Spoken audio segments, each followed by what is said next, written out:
Good morning. Welcome to Deacon Jody Daily. Today is Tuesday. It's November the 18th. And today we have two beautiful readings.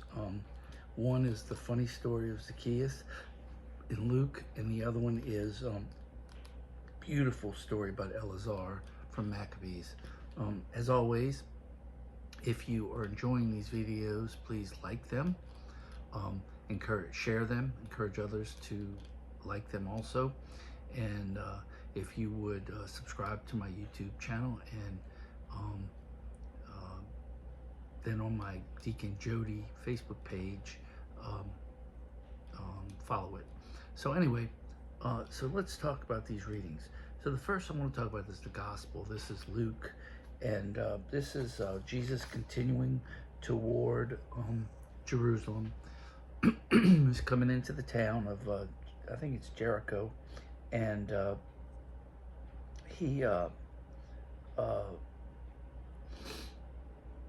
Zaccheaus is the chief tax collector. He's a wealthy man. He's short in stature. He can't see Jesus, but he's excited to be able to see him. He climbs up a sycamore tree to be able to see Jesus. Jesus points him out and says, "Zaccheaus, quickly come down. I must stay at your house today." And Zaccheaus quickly acquiesces, does what Jesus says. The beauty of this reading, that is the funny part. The beauty of this reading is at his house when he has a conversion, and he wants to repay people that the things that he took. He wants to give half of his stuff away. He is not only trying to be just, but he's trying to be generous. And generous is love. And of course, we're called to love our neighbor, and we're called to love because God is love.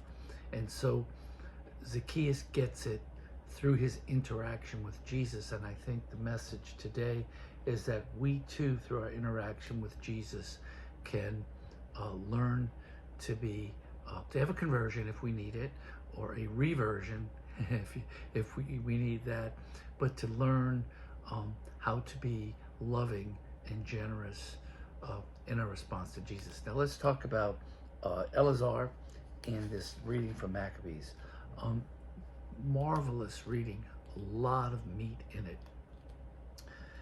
He's an elderly man. They say 90, in his 90s. He's revered. He's very much honored, and through it all, he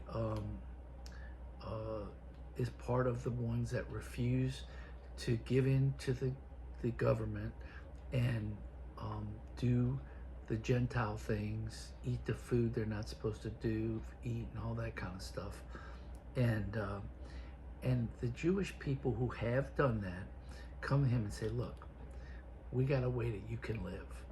We're going to give you kosher meat and pretend it's the meat from the Gentiles, and that way you can save your life." And he will have no part of it, none. He says, "I'm an old man. Why should I do something like that that's deceitful?" He says, "Plus other people will see that me, Elazar, as an elderly man, I'm giving in to the Gentiles. I'm giving up on my faith. I can't do that." And we, in a similar way here, Jesus say, don't cause the least of these to sin, because it'd be better if a millstone was put around your neck and you were thrown into the sea. We're called to set the proper example, and that's what this is all about. This man dies and gives glory to God in his suffering during his I guess they're whipping him, or they're attacking him, but they're stoning him, they're killing him, and through it he gives glory to God. What a marvelous testimony to God he becomes by not trying to create trickery to save his life. And he's telling us that we should not save our life, but we should give our life to God. Marvelous story.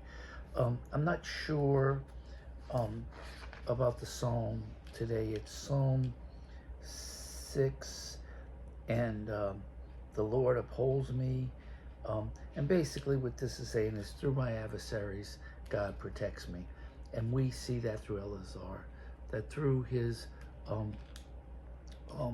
death, that the Lord in his holy knowledge knows full well that I could have escaped death. I'm only enduring this terrible pain in my body, this scourging, this suffering with joy in my soul because of devotion to God. Let us today reinforce our devotion to God through the way we live our life. You pray for me, I'll pray for you.